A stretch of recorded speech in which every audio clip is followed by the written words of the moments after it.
오늘부터 3일 동안 6회 공법 기록형 강의를 맡은 이뭉천 변호사입니다. 진행은 토요일 저녁까지 진행을 하고요. 저희가 처음에 시작할 때 올해 기출문제를 시작으로 해서 한번 공법 기록형 문제가 어떻게 나오는지 한번 개관을 하고요. 그 다음에 저희가 기록형 강의안 나눠드린 기록형 강의안을 보고 내용들에 대해서 우리가 연구를 하고, 그 다음에 마지막 날에는 기출문제를 한 서너 개 정도 잡아서 풀도록 해보겠습니다. 공법 기록형 문제는 주로 이제 여러분들이 공법, 행정법하고 헌법을 다뤄보셨고, 그 다음에 판례들을 많이 다뤄보셨기 때문에 거기에 나와 있는 쟁점들을 뽑아서 이렇게 기록형에 맞게 어떻게 작성하는지 이런 부분만 조금만 연습을 하면 될 것 같고요.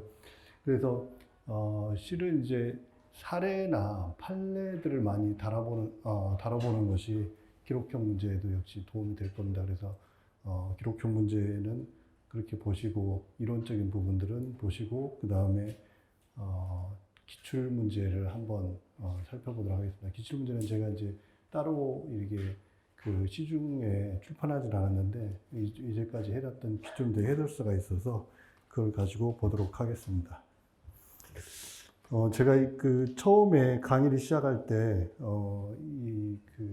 기록이 어떻게 만들어지고 기록 속에서 어떻게 내용들을 뽑아낼 것인지 이렇게 개괄적인 내용들을 설명을 해드렸는데, 올해 기출문제를 보면서 어떤 식으로 우리가 포인트를 잡아야 될지 한번 보고요. 그런 다음에 이 포인트에서 기록을 볼 때 어떤 점에 포인트를 잡고 우리가 기록을 봐야 되는지 본 다음에 각 이 기록의 내용들을 어떻게 작성해야 될지 이렇게 한번 봐보도록 하겠습니다.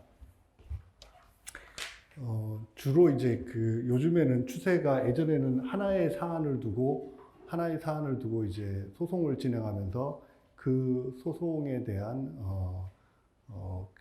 하나의 사안으로 인해서 행정소송과 헌법소송을 동시에 제기하는 걸로 되어 있는데, 요즘에는 이제 헌법소송하고 행정소송을 이렇게 분리해서 진행을 하고 있습니다. 내용을 보면은 실은 이제 행정소송은 행정소송대로, 헌법소송들은 헌법소송대로 이렇게 분리가 되어 있고, 올해 나와 있는 기출문제도 그렇게 되어 있습니다. 그래서 헌법법적인 쟁점과 행정법의 쟁점이 전혀 다르게 되어 있는데, 행정법은 일정한 패턴이 있습니다. 일정한 패턴이 있고, 그다음에 헌법도 패턴이 있긴 한데 이 행정법처럼 정형적이지는 않아요. 그런데 이제 행정법은 일정한 패턴이 있는데, 그걸 보면은 왜 시간적인 간격에서, 시간적인 흐름에서 우리가 소송을 제기하는 이 단계, 이때 이제 소송을 제기하죠. 소장을 작성을 하고, 이게 법원을 제기해서 이때 이제 소장을 작성을 하는데, 실은 저희가 이제까지 나와 있는 내용들은 이때 이 시점을 기준으로 해서 소장을 작성하는 거라, 그 다음에 그게 부수해서 가처분 하는 것, 집행정지를 신청하는 것, 이게 이제 기출문제는 이렇게밖에 나오지 않죠. 이제 모의고사는 소송 중간에 준비서면을 쓴다든지, 그다음에 어떤 거 보면 의견서를 쓴다든지 이렇게 돼 있는데, 지금 현재까지 나와 있는 기출문제는 여기까지가 끝입니다. 여기까지가 끝이고, 그 다음에 소송이 진행이 된 다음에 이때 판결이 선고가 되죠. 판결이 선고가 되는데, 여러분들이 행정법 보시면 행정소송법에 보면은 이 소장을 접수하는 단계부터 판결의 효력까지 해서 나와 있습니다. 판결의 효력까지 나와 있어서 여러분들 이제 이 부분이 행정소송법에 나와 있고, 중간에 이제 주장 공방이 나와 있죠. 주장의 공방이 나오고 증거 제출이 나오죠. 이것은 이제 민사소송이랑 비슷한데, 현재 이게 변론주의가 아니고 직권탐지주의를 적용한다, 이런 취지의 조문이 있어도 실은 이제 주장 공방이나 증거 제출은 민사소송법에 거의 유사하게 실무에서 진행이 되고 있습니다. 그 다음에 우리가 판결이 있고, 이 판결에 대한 효력 부분이 굉장히 그 논의가 많이 있죠. 그 다음에 형성력이라든지 제3자요라든지 이런데 우리가 할 부분은 여기까지만 하시면 됩니다. 여기까지. 소장을 작성하시는 이 부분까지, 아직까지 시험 문제 나오는 건 여기까지만 나오고요. 이 주장 공방에서 이제 이 장점이 되는 게 처분 사유의 추가 변경에 대한 쟁점이 있는데, 처분 사유의 추가 변경에 대한 쟁점이 지금 모의고사 문제에 나와 있습니다. 법정에 모의고사에 나와 있는데, 그건 이제 중간에 행정심판을 거친 경우, 행정심판을 이때 이제 거치는 거죠. 행정심판을 거쳐서 이때 행정심판을 제기한 다음에 여기가 이제 재결이 나오죠. 재결사가 나올 때, 이때 이 상황에서 처분 사유의 추가 변경에 관한 쟁점이 등장을 하고, 이 등장된 쟁점을 기초로 해서 재결 자체에 고유한 위법이 있음을 이유로 소송을 작성하는 이 문제가 최근에 저도 이제 못 보다가 최근에 본 것 같아요. 그래서 이러한 쟁점이 처분 사유의 추가 변경에 관한 쟁점은 그전에는 제가 이건 나오지 않을 것이다. 그 다음에 이제 판결의 효력에 관한 쟁점도 나오기는 어려울 것이다. 이렇게 얘기를 했는데, 처분 사유의 추가 변경의 쟁점은 행정심판을 거친 경우에 한번 나올 수가 있습니다. 그 다음에 이제 그 소장을 작성하는데, 소장에서 중요한 부분은 여기입니다. 처분 통지서죠. 처분 통지서.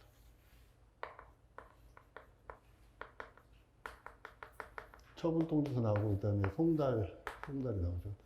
송달은 계속 어떤 공문서가 나왔을 때 뒤에 이제 송달이 계속 나오는데, 송달이 나오는 것은 이 제소기간이라든지 이런 문제가 있기 때문에 처분 통지서가 나오고, 처분 통지서에는 이유가 제시가 되는데, 이유 제시, 그 다음에 불복 방법에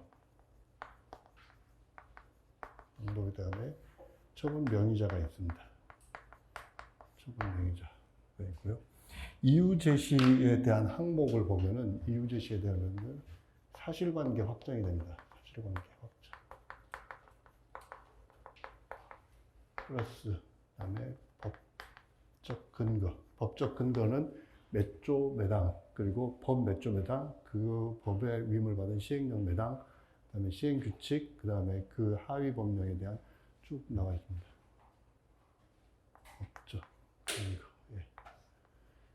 사실관계를 확정하고 법적 근거가 있는데, 현재 시험지 나오고 보면 이 부분이 의외로 꽤 많이 나왔습니다. 사실관계 확정에 관한 문제, 뭐 때렸는데 때리지 않았는데 때렸다고 했다든지, 위반한 사실이 없는데 위반한다고 했다든지, 사실관계 확정에 관한 문제고, 법적 근거에 관한 두 가지 문제점이 있습니다. 이유 제시가 있고요, 불복 방법이 있고, 근데 이 행정소송에서는 이 처분 통지서가 가장 핵심입니다. 처분 통지서가 가장 핵심이고요. 이 처분 통지서에 맞춰서 소장을 작성을 하시기 때문에 처분 통지서를 먼저 잘 찾아야 됩니다. 이 처분 통지서의 명의자가 누가 됩니까? 소송의 피고가 됩니다. 처분 통지의 명의자가 피고가 되는 거고, 그 다음에 처분 통지를 받은 사람, 누구가 동하냐? 원고가 되는 거죠.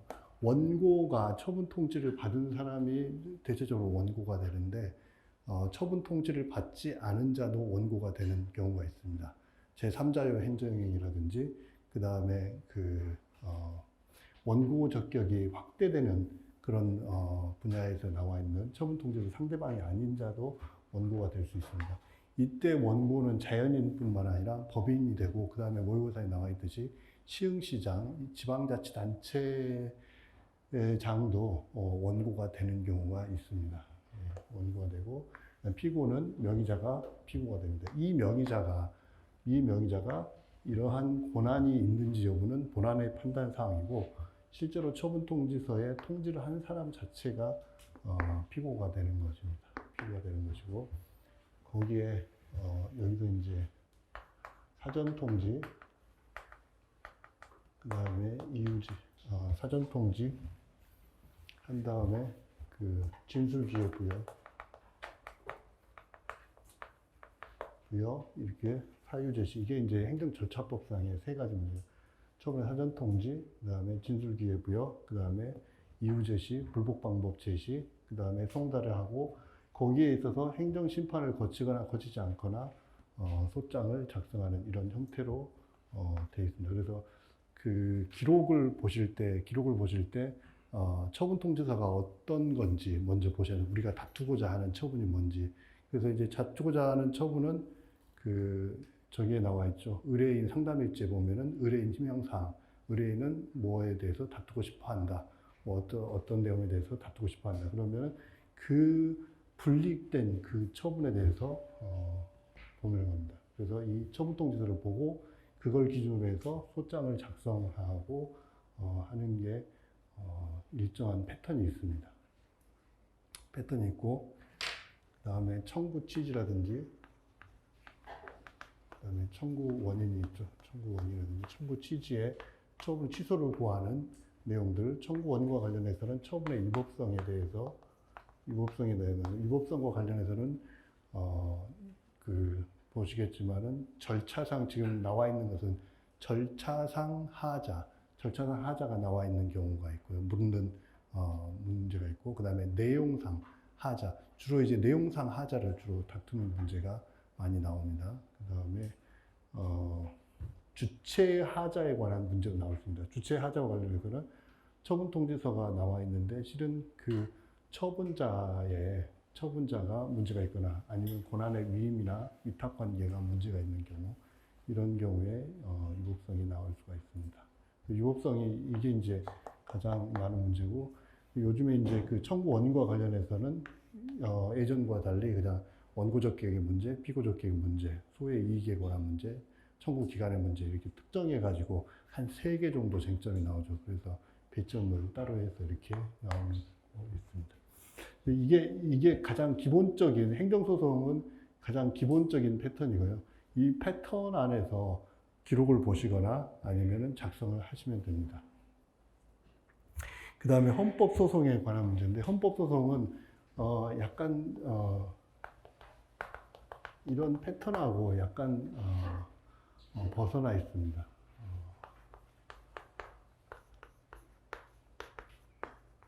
이제 지금까지 나와 있는 것은 이 3가지 사항에 대해서 나와 있고, 그 다음에 중간에 이제 나올 수 있는 것은 가처분에 관한 규정들이 나올 수가 있고요. 41조하고 68조 제2항의 헌법소원은 동일한 패턴으로 나가시면 됩니다. 물론 이제 41조의 위헌법률 심판 제청 신청서는 신청서 자체에 법원의 그러한 그 어떠한 행위를 촉구하는 의미이기 때문에 법원에다가 제출을 하는 거죠. 여기는 현재 진행되고 있는 법원에다가 제출을 하는 거고, 68조 제2항은 헌법재판소에 하는 거죠. 재판소 하는 거기 때문에 절차에 있어서 다르긴 한데, 법원에 하는 거냐, 헌법재판소에 하는 거냐. 물론 거기에 이 적법 요건에 대한 내용은 유사하죠. 물론 이제 완전히 동일하지 않는데 재판의 전제성에 대한 논의들, 그 다음에 위헌성에 관한 논의들, 위헌성, 전제성. 그래서 41조하고 68조 제2항에 의한 헌법소원은 이 제출하는 기관이 다르고, 그 다음에 그 적법 요건에 대한 내용들이 약간 상이하긴 하지만 둘 다 재판의 전제성, 법률 규정의 위헌성을 다투는 겁니다. 주로 이제 핵심되는 다투는 대상은 법률이 되죠. 법률이 되고, 68조 제1항에 의한 헌법소원은 여러 가지가 있는데, 지금 나와 있는 기출문제를 주로 보면은 법령소원이 많이 나와 있습니다. 법령소원. 법률 자체가 직접 국민의 기본권을 제한한다고 해서 법령 법령 소원에 대한 내용들이 주로 나와 있고요. 법령 소원 외에 다른 걸 만들기가 문제를 만들기가 쉽진 않아요. 이게 이제 가장 물어보기도 쉽고 그 다음에 쟁점도 다루기도 쉬워요. 왜냐하면 물어보는 것도 그 68조 제1항에 의한 적법 요건과 관련해서 물어볼 것도 많고 그 다음에 판단과 관련해서도 이런 위헌성에 대한 기존의 이런 판단하고 딱 떨어지기 때문에 주로 이런 법령 소원이 문제를 내기가 쉽습니다. 행정법상의 행정소송의 대상이지 않는 행정작용을 묻기에는 한계가 있습니다. 그게 문제를 만들기는 한계가 있는 것 같아요. 그래서 주로 이제 나오는 문제는 이렇게 되어 있습니다. 이렇게 되어 있고, 이번 기출문제를 보도록, 기출문제도 역시 이렇게 되어 있고요. 그 다음에 이제 이런 내용인데, 기출문제를 보면서 한번 요 패턴을 가지고서 한번 기출문제를 한번 달아보도록 합시다. 한번 여러분들이 시험 문제를 한번 작성을 해보셨고 또 뭐 시험 끝나고 난 다음에 다 해설서도 좀 보시고 그 다음에 생각나시는 부분이 있을 거니까 한번 이게 어떻게 이러한 패턴들이 적용되는지 한번 보도록 합시다. 이 사이사이의 내용들, 그러니까 자세한 내용들에 대해서는 하면서 다시 보도록 하고요. 저기 행정 2페이지 보면은 문제를 봅시다. 적법성에 관한 부분을 하는 건데 원고적격, 비고적격 생략되고 그러면 이제 남는 것은 몇 가지 없죠. 대상적격이라든지 그 다음에 제소기간, 소외이익, 그 다음에 심판 전치주의 이런 문제들만 남게 되죠. 그래서 적법성 부분에 대한 부분은 원고적격, 비고적격 제외한 나머지 부분들, 위법성에 관한 부분은 근거법령의 위헌 위법성에 관해서는 기재하지 말 것 되어 있고, 요 근거법령의 위법 위헌성에 대해서는 기출 1회 문제 외에는 다루는 쟁점이 없는 것 같아요. 기출 1회 문제에서는 행정소송 소장을 작성을 하면서 그 소장의 근거를 작성하면서 처분의 근거가 된 법률 자체의 위헌성을 문제를 삼아서 그 헌법적 쟁점하고 행정법적 쟁점이 같이 있는 유일한 하나의 소장만 작성한 그런 문제였기 때문에 그 당시에는 이제 처분의 근거가 된 법률의 위헌성을 한번 물어봤던 사안이 있었어요. 근데 그 이후에 지금 대부분의 문제들은 근거법령의 위헌성, 위법성은 다투지 말도록 하고 있습니다. 만약에 우리는 법치행정이기 때문에 행정작용은 법적 근거를 갖고 있어야 되고 그 법은 헌법에 위반돼서는 안 되는데 만약에 이제 근거법령 위헌성까지 논하다면은 쓸 말이 많아지겠죠. 근데 이제 위헌성은 지금 논하지 않는 추세에 있고, 그 다음에 제소기관과 관련해서 최종일을 기재할 것 이렇게 돼 있는데, 제소기간과 관련해서는 이제 90일 대부분 이제 1년까지 가는 경우는 문제가 나오진 않고 90일을 기준으로 해서 소를 제기하는 건데, 90일과 관련해서는 저도 이제 해설할 때 90일 날짜를 잘못 쓰는 경우가 있는데 90일과 관련해서는 여러분들이 달력을 보시고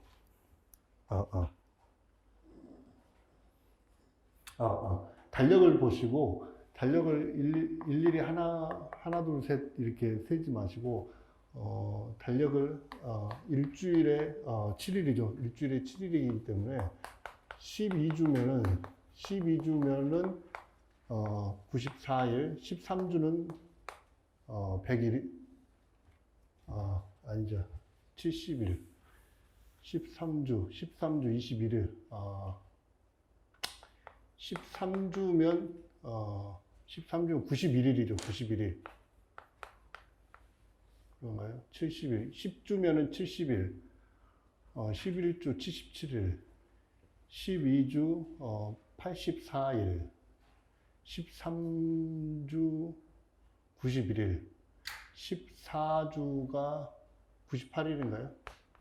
14주, 98일, 14주를 기준으로 해서 여러분들이 이제 계산을 할 때, 주별로 끊어서 계산을 하셔가지고, 90일이 기준이니까 13주에 되는 날의 전일이 되겠죠. 전일을 기준으로 해서 하시면은 90일 맞을 겁니다. 90일. 그래서 여러분들이 딱 보시고, 통지받은 날 기준으로 해서 13주를 계산하고 13주가 되는 날의 전날로 하시면 됩니다. 제소기간 내 최종할 것, 그 다음에 이제 법원, 관할 법원에 대한 법원을 기재할 것. 이제 여러분들이 이제 아직 법원에 대한 그런, 적이 없는데, 법원은, 서울지방법원이, 서울인 경우에는 행정법원, 서울행정법원이 있고, 각 지방법원 본원이 있습니다. 각 지방법원은 지금 각 도마다 하나씩 있는데, 광주에는 광주지방법원, 전주에는 전주지방법원, 그게 다 대전에는 대전지방법원, 그러니까 행정부가 있습니다. 행정사건을 전담하는 행정부가 있고, 각 지방법원이 있고, 그 다음에 강릉만 지원해서 행정사건을 다룬다, 이렇게 생각하시고 하시면 됩니다.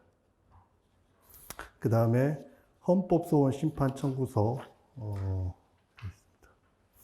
헌법소원 심판청구서는 68조 제2항에 의한 헌법소원 심판청구서를 하는 거고, 청구서 마지막 날, 이게 이제 시험 문제에 송달과 관련된 문제가 항상 나옵니다. 이게 이제 마지막 날을 기준으로 해서 소장을 작성하세요 이렇게 하는데, 송달과 관련해서는 행정소송 90일, 헌법소송과 관련해서는 이게 이제 이번에 새롭게 이제 나왔던 것들이 헌법소송을 제기하면서 이렇게 국선변호인 선정 신청을 할 때 그 국선변호인 선정 신청이 기각결정을 났을 때 과연 그 기간을 어떻게 할 것인가 하는 쟁점이 하나씩 나옵니다. 그래서 송달과 관련된 쟁점이 약간 기술적인 부분인데 매 시험 문제마다 조금씩 나오는 것 같습니다. 그 다음에 행정소송 양식을 보시고요. 5페이지 양식을 보시고 그 헌법소송 양식을 봐주십시오. 이 양식들은 주로 이제 기출문제에 거의 대부분이 이렇게 작성하세요 이렇게 나오기 때문에 기출문제를 보시고요. 여기 이제 행정소송 양식을 보면은 피고 누구로 할 것인지 피고 적격자를 찾는 문제 하나고요. 두 번째 청구 취지가 나와 있는데, 청구 취지를 작성할 때는 일단 대상이 되는 처분을, 다투고자 하는 처분을 특정을 해야 됩니다. 그래서 청구 취지를 작성할 때는 대상이 되는 이 처분이 무언지 특정을 하게 되고, 그 처분에 대해서 뭘 구하는지, 취소를 구하는지, 무효 확인을 구하는지 이래 돼 있고, 그 다음에 이제 청구 취지 중에서 아직 그 다음에 이제 병합 청구가 여러 개에 대해서 취소 선고할 때 1처분, 2처분, 3처분, 병합하는 처분, 그 다음에 주의적, 예비적 청구, 무효임을 확인하고 주의적으로 무효임을 확인하고 예비적으로 취소를 구하는 그런 청구 취지라든지 이런 부분들을 보시면 됩니다. 이 청구 취지와 관련해서는 이제 여기에 나오는 쟁점은 아닌데, 청구 취지와 관련해서는 이제 대상 적격이니까요. 대상 적격, 어떤 처분일 것인가 처분인데, 이 처분은 실은 이제 처분 통지서에 나와 있는 원래 처분이 원칙으로 하는 거고, 그 다음에 행정 심판을 거쳤을 때 예외적으로 재결서가 나오죠. 재결서가 나오고, 이 재결이 대상이 되는 경우 두 가지가 있습니다. 현재 기출문제를 보면은 대부분이 처분 통지서에 나와 있는 처분을 기초로 하는데, 지금 이 소송이나 다른 그 전에 나와 있던 소송에는 재결로에 나와서 원래의 원처분이죠. 원처분이 재결을 거쳐서 변경된 원처분을 기초로 하는 경우들이 있습니다. 이 사건도 역시 마찬가지고요. 이 사건도 대상과 적격과 관련해서는 원처분과 그 다음에 재결을 거치면서 원처분이 경감되는 거죠. 지금 나와 있는 패턴들은 원처분 자체가 불이익한 처분이고요. 불이익한 처분이고, 이 불이익한 처분이 경감되고요. 경감되고, 이 경감된 처분에 대해서 대상을 다투는 것들이 주로 나오고 있습니다. 그 전에 기출된 문제도 그렇고, 이번에 문제 기출된 것도 그렇고, 원처분이 불이익 처분이고, 그 다음에 재결을 다퉈서 경감이 되고, 경감된 처분을 원처분을 기초로 해서 다투는 그런 패턴들이 되어 있습니다. 그 다음에 청구 취지는 대상을 보시고 되고, 그 다음에 소의 적법성과 관련해서는 아까 원고 적격, 피고 적격의 문제가 사라지니까 대상 적격에 관한 문제가 되겠죠. 대상 적격, 그 다음에 심판 전치주의, 그 다음에 제소기간의 문제, 소의 이익에 관한 문제들이 될 수 있을 겁니다. 그 다음에 이 사건 처분의 위법성이 있습니다. 이 사건 처분의 위법성이 되어 있는데, 처분의 위법성과 관련해서는 이걸 보고 하셔야 됩니다. 사유 제시. 이 사유가 처분의 근거가 된 사유를 다투는 게 위법성에 대한 부분입니다. 그래서 이 처분의 근거가 된 사유를 가지고서 다투는데, 이 사유가 나중에 이제 어떻게 되냐, 주장 공방을 하면서 행정청 입장에서 내가 그때 당시에는 이렇게 처분했지만은 이런 취지로도 내 처분의 정당성을 주장할 수 있지 않을까, 이렇게 주장을 하는 게 처분 사유의 추가 변경이죠. 그런데 그런 게 기본적 사실관계가 동일한 경우에만 허용되고 있다는 게 이제 판례의 기본적인 태도이기 때문에, 원래 우리는 다투는 문제는 이 사유 제시로 된 이 부분의 위법성을 다투는 게 이게 원칙입니다. 그래서 판결에도 효력에도 그렇게 나와 있고요. 이 부분에 대해서만 다투고, 이 판결의 효력 중에서 나중에 재처분 의무, 기속력과 관련된 기속력의 범위와 관련해서도 최초의 처분 통지서에 나와 있는 처분 이유가 판결에 나와 있고, 이 판결 이후에 재처분을 하게 되는데, 새로운 처분을 하게 되죠. 이 새로운 처분할 때 반복금지가 있죠. 반복금지. 재처분 의무가 있고 반복금지가 있는데, 이때 반복의 의미, 동일한 처분인가를 판단하는 것도 최초의 처분 사유의 처분의 이유를 가지고서 해야 됩니다. 그래서 주장 공방의 범위를 넓힐 것인가 문제는 나중에 이 판결의 효력에 있어서 기속력의 범위를 넓힐 것인가 하는 문제랑 연결이 되어 있습니다. 그게 일반적으로 당사자한테 유리하지도 않고 불리하지도 않아요. 만약 이게 넓힌다면은 나중에 기속력의 범위도 넓히기 때문에 재처분의 운신의 폭이 좁아지게 되는 거고, 이게 좁게 해석한다고 해서 당사자한테 유리한 것도 아니에요. 나중에 재처분할 때 조금만 바꿔서 재처분해 버리면 동일한 처분을 하면서 하기 때문에, 그렇기 때문에 이게 꼭 당사자의 이해관계라기보다는 이론적인 그런 부분이 있는 것 같습니다. 그래서 그런 것이 있고요. 그래서 위법성에 대한 판단은 처분 사유에 나와 있는 처분 통지서에 나와 있는 사유를 기초로 해서 위법성을 다투는 것이 좋습니다. 물론 거기에 나와 있는 게 이제 절차상의 하자인 경우에는 처분 통지서에 나오지는 않죠. 처분 통지서 전에 했던 사전 통지나 의견 진술의 기회라든지 이런 부분에 대한 내용이기 때문에 절차상 하자 외에 내용상의 하자는 이유 제시 부분에 대한 부분을 다투면 됩니다. 그 다음에 5번은 제소기간과 그 다음에 법원에 관한 문제가 됩니다. 그 다음에 헌법소원 심판 청구서를 보는데, 이건 68조 제2항에 의한 헌법소원 심판 청구서고, 청구 취지는 법률 자체의 위헌성을 다투는 문제이기 때문에 무슨 법률이 위헌임을 확인한다. 그 다음에 당해 사건에 나와 있는데, 당해 사건이 이 사건에는 약간 좀 까다롭게 돼 있어요. 왜냐하면은 근데 이런 경우들이 사건을 보시다 보면은 그런 경우들이 많아요. 왜냐하면은 통상적으로 소송을 제기를 하면서 이 소장을 접수한 다음에 소송을 주장공방하면서 이때 이제 위헌법률 심판 제청 신청을 합니다. 신청을 하고 나서 이렇게 원고나 피고나 아니면은 형사 사건이라든지 검사, 피고인이 되겠죠. 형사 사건인 경우에 소송이 진행되면서 근거가 된 법률 자체의 유연성을 다투겠다 하면은 대부분 법원에서 잘 이런 걸 별로 안 좋아해요. 별로 좋아하지 않기 때문에 이런 거에 대해서 유연성을 다투라고 한다면은 재판이 지연되고 하기 때문에 잘 인용을 안 해줘요. 그러면서 판사가 생각하기에 내심에 이거 그냥 기각해야겠다라고 할 때 따로 기각 결정을 안 내는 경우들이 많습니다. 기각 결정 안 내고 그냥 이대로 판단을 안 하다가 판결을 내면서 판결문하고 기각 결정을 같이 내는 경우들이 많아요. 그러니까 왜냐하면 한 번에 그냥 다 판단해서 하는 경우. 그러면 이 판결에 대해서 항소를 하게 되죠.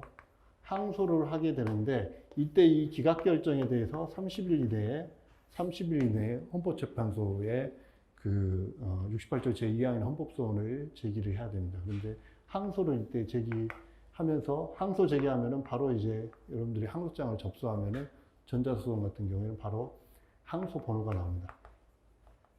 항소 번호가 나오고 항소 번호가 나오기 때문에 그러면 30일 이내에 소제기하면은 항소장은 이미 접수된 상태에서 이때 접수를 하기 때문에 과연 당해 사건을 이 항소심에 나와 있는 항소 법원을 기준으로 할 것인가 아니면 이때 판결을 했던 1심을 기준으로 할 것인가 하는 문제들이 좀 있어요. 그래서 당해 사건이 제가 이 헌법소원 심판 청구서 헌법소송 중에 굉장히 약간 좀 까다로운 문제였던 것 같아요. 그래서 지금 해설서를 보면은 당해 사건에 대해서 항소심 법원의 항소심 법원을 적시한 사람도 있습니다. 적시한 사람도 있는데, 저도 이제 이게 약간 까다로워서 봤더니, 교수님의 해설서가 있더라고요. 그 법률신문에 교수님의 해설서가 나는데, 당해 사건은 신급을 통틀어서 한 번만, 이러한 위헌법률 심판 제청 신청을 할 수 있기 때문에, 신급을 했던 그 법원을 기준으로 한다고 작성을 하셨더라고요, 보니까. 그래서 1심을 기준으로 합니다. 1심을. 그래서 이 선고를 했던 이 법원 선고를 항소하기만이 아니라 선고를 했던 법원을 기준으로 보셔야 됩니다.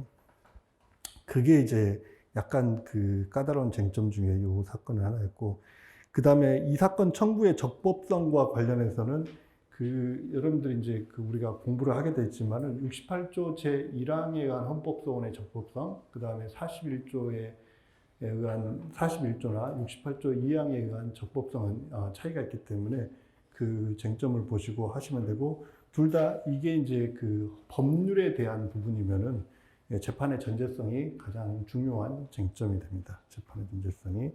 위헌이라고 해석되는 이유가 있는데, 위헌이라고 해석되는 이유와 관련해서는 첫 번째, 청구인의 기본권만을 다툴 것인가 하는 문제가 있습니다. 청구인의 기본권만을 다툴 것인가. 그러니까 청구한 이 사람의 기본권 침해만을 다툴 것인가.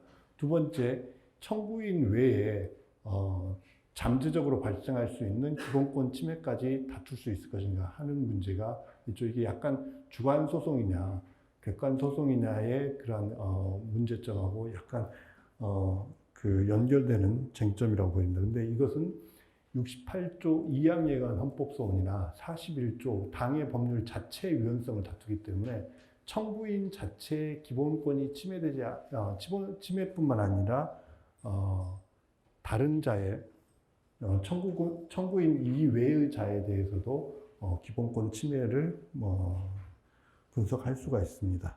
그리고 위헌이라고 해석되는 이유의 패턴은 어떻게 작성하냐면, 첫 번째, 이것은 자신의 권리가 침해되었으면, 헌법소원은 권리가 침해되었음을 이유로 해서 소송을 제기하는 것이 아니라 자기의 기본권이 침해되었음을 이유로 헌법소송을 제기하는 거기 때문에 기본권과 이 사건과 관련 있는 기본권을 먼저 도출을 해야 됩니다. 그래서 내 기본권이 어떤 권리이냐, 자기가 이제 어떤 소비자의 권리를 주장한다든지 이랬을 때 그게 과연 헌법상에 보장하고 있는 기본권이냐, 단지 내가 법률상 보장하고 있는 권리의 침해와 관련해서는 헌법소송을 제기를 할 수는 없죠. 이것은 헌법소송은 자기에게 부여된 헌법상의 기본권 침해만을 다투어야 되기 때문에 위헌이라고 해석되는 이유에 관련해서는 관련되는 기본권을 먼저 찾아야 됩니다. 관련되는 기본권이라고 찾아야 되고요. 그 기본권이 국가의 작용, 특히 이제 법률에 의해서 기본권이 제한을 받게 되는데 그 제한된 이 기본권 자체가 헌법적인 제한의 기본 원칙 범위 내에서만 제한했느냐, 아니면 헌법에서 예정하고 있는 제한 원칙을 벗어나서 제한하고 있느냐. 그러면 이제 헌법에 예정하고 있는 제한을 벗어나는 게 기본권 침해가 되는 거죠. 기본권 침해가 발생했느냐 하는 문제가 있는데, 거기에 대한 판단은 헌법 37조 제2항의 규정에 나와 있습니다. 그래서 이것도 하나의 중요한 테마로 다룰 거예요. 주로 이제 시험지에 나와 있는 것은 과잉금지 원칙에 관한 문제가 가장 많이 나오고, 그 다음에 평등권 침해도 많이 나옵니다. 과잉금지 원칙은 항상 나오는 문제고, 평등권 침해에 관한 문제라든지, 그 다음에 개별 기본권에서 기본권을 제한할 때 준수해야 될 사항들을 규정하는 경우들이 많습니다. 그런 부분도 정리된 자료가 있기 때문에 그걸 보면서 하도록 하겠습니다. 위헌이라고 해석되는 이유에 대한 부분이고요. 그 다음에 결론과 첨부 서류를 하는 식으로 이렇게 합니다. 자, 이게 서론적인 부분을 넘어가고요. 그 다음에 법률 상담 일지를 보도록 하겠습니다. 내용은 사실관계는 여러분들이 다 알고 있으니까 바로 들어가도록 하겠습니다.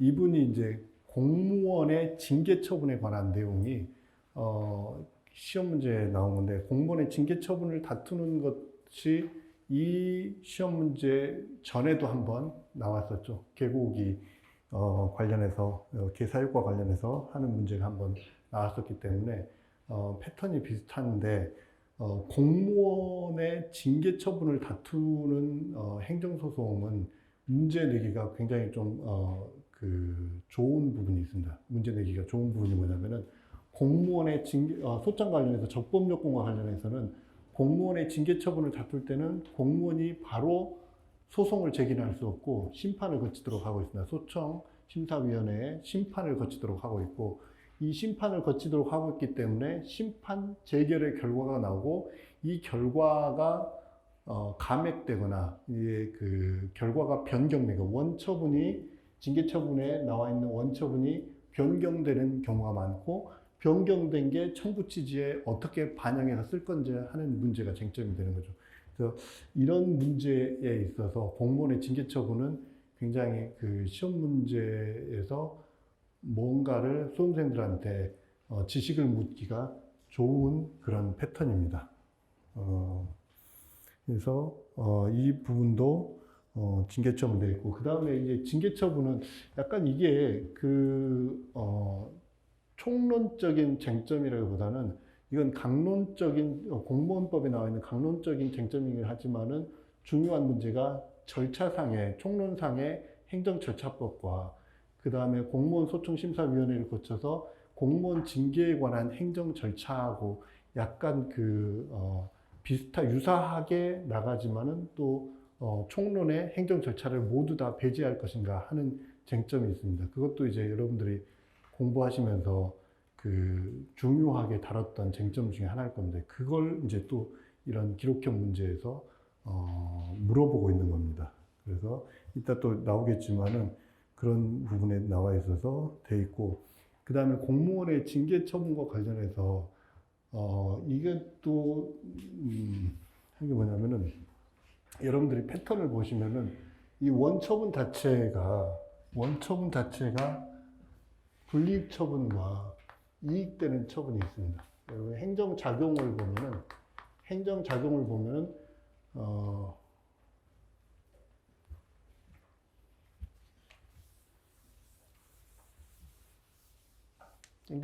보면은 우리가 행정청이 있고 사인이 있을 때 사인이 신청을 하죠. 신청에 대해서 거부하는 처분이 있고 인용하는 처분이 있을 겁니다. 신청은 어떠한 행위를 요청하는 거죠. 그러니까 주로 이제 신청했던 것들은 특허에 관련된 내용이거나 물론 허가에 대해서는 행정청이 거기에 대해서 기속행위라고 보고 있기 때문에 허가에 대한 부분을 만약에 이게 거부를 했다면 다툴 수는 있을 겁니다. 거부를 하는 경우 근데 이제 허가를 거부해 버리면은 나중에 그 위법성을 다툴 때 쓸 말이 없어요. 왜냐하면 기속행위에 대해서 위법성을 다투는 것은 쓸 말이 없어요. 왜냐하면은 법률 자체 대법원은 뭐라 그랬습니까? 기속행위와 재량행위를 구분한 다음에 기속행위인 경우에는 어떠한 사실관계를 바탕으로 법을 확인하고 그 사실관계에 맞춰서 법에 제대로 적용됐는가 여부를 심사하면은 바로 되는 거고 재량행위와 관련해서는 대법원이 뭐라 하냐면 어떠한 결론을 내고 사법부가 어떠한 결론을 내고 그 결론에 맞춰서 재량권이 일탈남용이 있는가를 따지지를 않는다고 했기 때문에 그래서 변호사들이 소장에 쓸 말이 많아요. 그래서 이게 법 위반입니다. 바로 이게 써버리면 기속행위인 경우에는 쓸 말이 없어요. 사실관계는 이렇습니다. 법은 이렇습니다. 그런데 사실관계에 비춰봐서 법은 이렇게 됐음에도 불구하고 법적으로 안 맞습니다. 라고 써버리면 이제 기속행위인 경우에는 쓸 말이 없죠. 그래서 주로 이제 문제가 나오는 것은 재량권의 일탈남용을 물어야 되기 때문에 처분이 기속행위인 경우에 대한 문제는 나오기가 좀 어려워요. 쓸 말이 없기 때문에.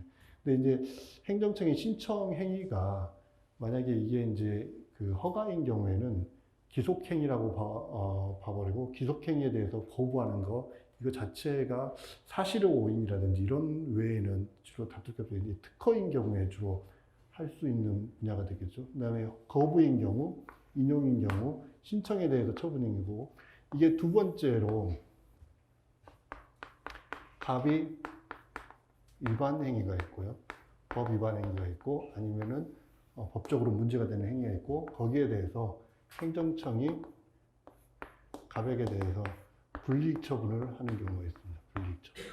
불이익 처분을 해서 여기 같은 경우는 감봉이나 견책이나 이런 처분이 있고 그 다음에 이제까지 주로 나왔던 그 문제들은 영업정지라든지 그 다음에 영업정지 처분 이런 것들이 주로 나오는 거죠. 그래서 불이익 처분인 경우 법 위반 사실이 있어서 그 법 위반을 기초로 해서 불이익 처분이 되는 경우 그 다음에 갑이 어떠한 사업을 할 때 신청을 했고 신청에 대해서 거부 처분하거나 인용 처분할 때 거부 처분인 경우 이런 경우가 시험 문제에 나올 겁니다.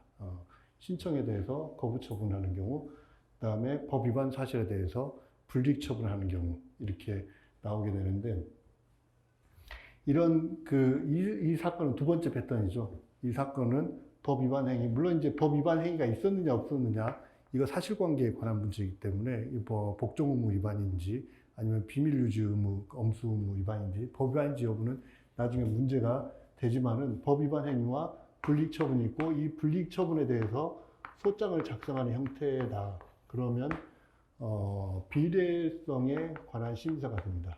비례성에 대한 심사가 이루어집니다. 뭐냐면은 법 위반 행위가 있고 불이익 처분이 있고 거기에 대해서 갑이 이제 소송을 제기하는 거죠. 갑이 자신이 받은 처분에 대해서 불이익 처분에 대해서 소송을 하게 되는데 이때는 비례성 심사가 핵심입니다. 왜냐하면 법 위반 사실 자체가 없거나 아니면 법 위반 사실이 아주 경미함에도 불구하고 나에게 받은 불이익 처분이 너무 강하다, 너무 심하다, 너무 무겁다라는 취지로 해서 이런 패턴이 될 거고요.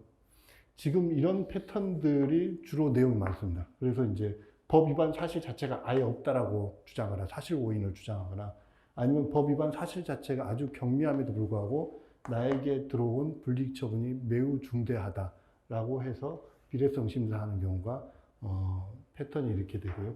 그 다음에 신청에 대해서 거부 처분과 인용 처분이 있는데 거부 처분을 하는 경우에는 이 소장을 작성하기가 소장을 쓸 내용들이 많습니다. 소장을 쓸 내용이 많고 첫 번째와 관련해서 대상 적격과 관련해서 이 거부 처분을 처분성이 있을 것인가 하는 문제에서 거부에도 처분성이 있다라고 해서 이러한 대상 적격에 관한 문제가 있고요. 그 다음에 본안에 대한 판단에서도 거부의 부당성을 다툴 수 있기 때문에 관련 법률의 취지라든지 그런 걸 비춰봤을 때, 사실관계를 비춰봤을 때 이것은 당연히 어떠한 처분을, 나에게 이익되는 처분을 해줘야 됨에도 불구하고 거부를 했다라고 해서 쓸 말이 맞습니다. 근데 인용되는 처분을 했다, 인용되는 처분을 했다라는 것과 관련해서는 현재까지 여기에 대한 시험 문제는 없습니다. 시험 문제는 없고요.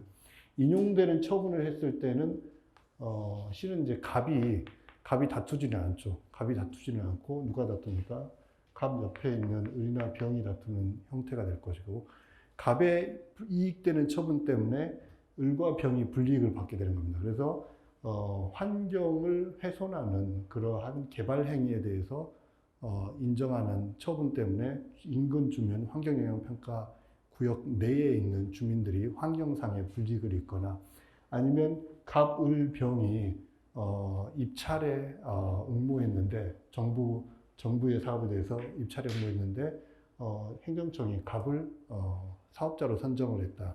그런데 실제로 보면은 사업자로 선정한 갑의 자격 요건에 문제가 있다. 그럴 때는 같이 응찰을 했던 을이나 병이 갑에 대한 사업자 지정 처분 자체가 잘못됐다라고 해서 다투는 방법이 있습니다. 아직까지는 이게 이제 그 조금 문제도 많고 기록을 만들기가 어렵죠. 그러니까 이제 인용 처분에 대해서는 나오기가 좀 어려울 것 같습니다. 그리고 제가 근데 예전에는 이렇게 생각을 했는데, 제가 이게 이번 이 전년도 10회인가요? 거기서 이제 개발 행위에 대해서 사업자 지정 고시하고, 그 다음에 다투는 기출 문제를 보고, 굉장히 실무상으로 있어서 그런 소송을 하는 사람들 자체가 이제 그렇게 많지 않은 분야예요. 많지 않은 분야인데,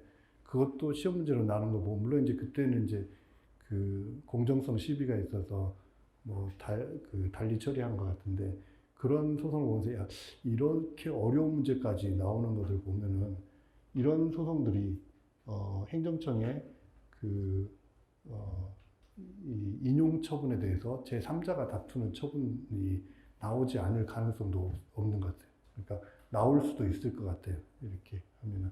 그래서 이런 부분도 염두를 하시고 보셔야 됩니다. 근데 가장 흔하게 나오는 것이 이겁니다. 법 위반 행위가 있고, 거기에 불이익 처분이 있고, 불이익 처분에 대해서 다투면서 위법성으로 비례 원칙이라든지 사실의 오인이라든지 이런 식으로 다투는 그런 내용들이 있습니다. 요 사안도 두 번째 사안입니다. 요건 이제 불이익 처분을 한 거죠. 불이익 처분에 대해서 다투고, 소청심사위원회를 거쳐서 다투고, 그 다음에 다퉈도 이렇게 자기의 의지가 관철되지 않으니까 소송을 제기하는 그런 형태로 되어 있습니다. 이 사람이 뭘 원하느냐, 여기 이 내용들을 보시고, 그 다음에 의뢰인 희망사항을 보시면은 무엇을 어떻게 소송을 제기할 것인가 나옵니다. 이 사람은 이제 직위해제 처분과 징계 처분 모두 다 받아들일 수 없다라고 되어 있고요. 소청심사위원회에서 징계가 감경되었지만 여전히 취소소송을 통해서 권리구제를 받을 것을 희망하고 있다고 되어 있습니다. 그리고 이 내용을 통해서 이 사람에게 부과된 직위해제 처분에 대해서 다퉈야 되고, 그 다음에 이 사람이 소청심사위원회 결정을 통해서 경하게 변경됐기는 했지만 이 변경된 그 처분에 대해서 다투기를 원하고 있구나, 이런 것을 착안해서 두 가지의 처분에 대해서 취소를 구하는 소송을 제기해야 되겠다, 이렇게 생각을 보시면 됩니다. 근데 이게 말이 이렇게 보면서 이미 시험 문제를 보고 이렇게 했으니까 이렇게 나올 수가 있는 거지, 실제로 처음 시험 문제 이렇게 처음 읽으면서 이게 두 가지 다 다퉈야 되구나, 이런 것들을 착안하기가 쉽진 않죠. 그래서 보시고 난 다음에 메모하시고, 이게 뭔가 좀 이상하다 그러면 메모하시고, 뒤에 보면서 앞부분을 다시 보시고, 이런 식으로 하셔야 될 겁니다. 거기 내부 회의록에 보면은 이 사건에 대한 쟁점이 거의 다 망라되어 있습니다. 거의 다 망라되어 있는데, 이제까지 나와 있는 기출 문제라든지 법전협 모의고사 보면은 내부 회의록에 쟁점이 거의 다 드러나 있습니다. 그리고 내부 회의록에 뉘앙스를 가지고서 했던 얘기들이 실제로 판단해서 거의 대부분 소장이나 이런 청구서에 다 녹아 내려가면 됩니다. 첫 번째 여기 보시면은 전 변호사의 두 번째 얘기를 봅시다. 두 번째 뭐 그렇습니까? 하면서 한 것들. 그런데 직위해제는 국가공무원법상 징계가 아닌데 취소소송의 대상이 될까요? 이렇게 되어 있습니다. 그래서 직위해제 처분은 불이익 처분이 아니기 때문에 징계가 아니기 때문에 이게 취소소송 대상이 될 것인가 하는 문제가 있습니다. 이 쟁점은 실은 강론의 공무원법을 보지 않으면은 쟁점 찾기가 어려울 겁니다. 이건 총론상의 쟁점이라기보다는 강론상의 쟁점이기 때문에 강론의 내용이 그걸 보셔야 됩니다. 물론 이제 강론의 공무원 파트 보면은 직위해제 처분으로서 다툴 수 있는지 여부에 대한 논의가 있어요. 논의가 굉장히 심도 있게 나와 있어요. 나와 있기 때문에 강론의 이런 내용들이 나와 있긴 하지만은 주로 이제 우리가 이제 총론만 공부하고 강론은 필요한 범위 내에서만 하기 때문에 요거 이제 강론에 대한 쟁점이고요. 현재 복직한 상태. 그 다음에 그 밑에 쭉 내려와서 보면 두세 줄 내려와서 보면은 직위해제의 위법성 검토에서는 절차상 하자는 특별히 없는 것으로 보이나 실체상 하자 여부만 살펴보면 될 것 같습니다. 그래서 직위해제는 절차상 하자 넘어가고 실체상 하자만 한다. 두 번째, 징계 처분에 대해서 다툼의 대상을 명확하게 확인하여 대상 적격과 관련된 문제가 발생하지 않도록 주의해야 됩니다. 이게 이제 여러분들한테 이제 주의를 촉구하는 거죠. 수험생들한테 주의를 해라. 징계 처분은 왜냐? 최초의 징계 처분하고 소청심사위원회 거쳐서 감해진 징계 처분 내용이 다르기 때문에 대상 적격에 관련된 문제가 발생하지 않도록 그 부분을 자세히 잘 기재해라. 이렇게 주의를 주고 있습니다. 그 다음에 밑에 홍 변호사 보면서 이제 직위해제, 그 다음에 징계 처분에 대한 처분 근거에 대해서 세 가지를 하죠. 복종 의무 위반, 비밀 엄수 유지 의무, 부무 염수 의무 위반, 품위 유지 위반, 세 가지가 문제가 된다.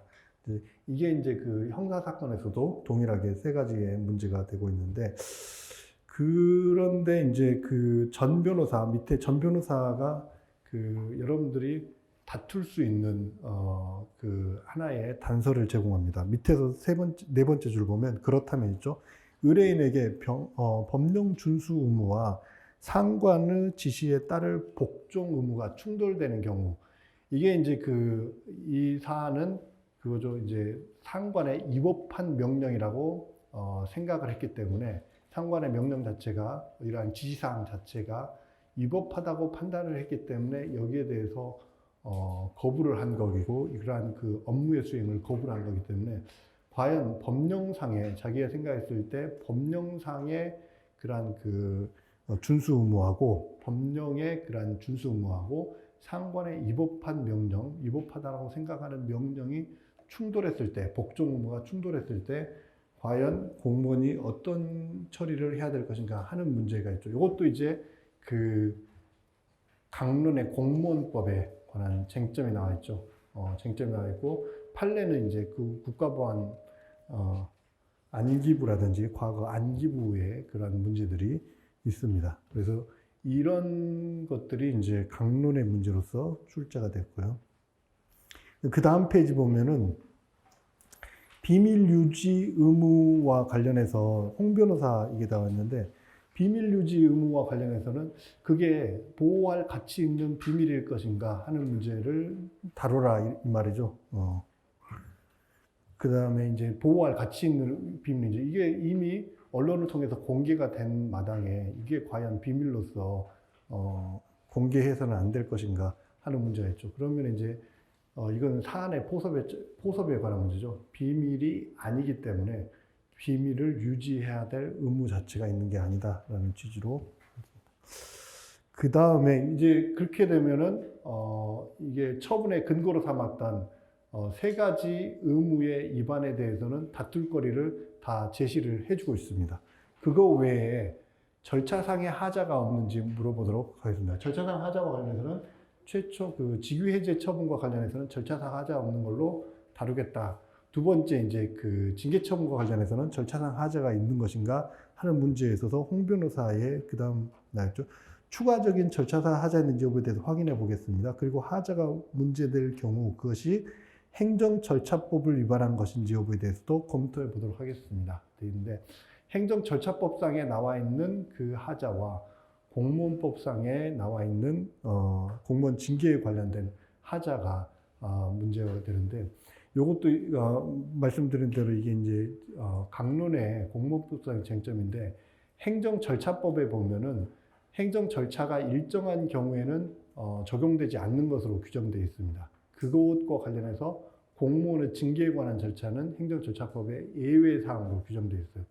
그건 왜 예외사항을 두고 있느냐? 그러면 이제 그 판례에서 뭐라고 하냐면은 공무원법상의 그러한 절차 자체가 행정절차법이 아예 적용이 안 되는 것이냐라고 했을 때 행정절차를 준수하도록 하는 취지는 그러한 처분의 상대방에 대해서 권익을 보호하고 그 다음에 처분의 적정성을 확보하기 위한 것이기 때문에 그 공무원과 관련된 내용에 규정하는 것을 원칙으로 하지만은 행정절차법의 그 기본 취지나 그런 내용들은 여전히 유지가 돼야 된다는 그런 취지의 판단을 하고 있습니다. 그래서 거기에 대한 내용도 들어가면 좋을 것 같다라고 이렇게 하시게 됩니다. 그래서 이 내부 회의록과 이런 그 상담 일지를 통해서 사건의 개요를 파악하고 그 다음에 사건에 대해서 어떻게 다투고 어떻게 진행을 할 것인지에 대한 개요가 쓰게 됩니다.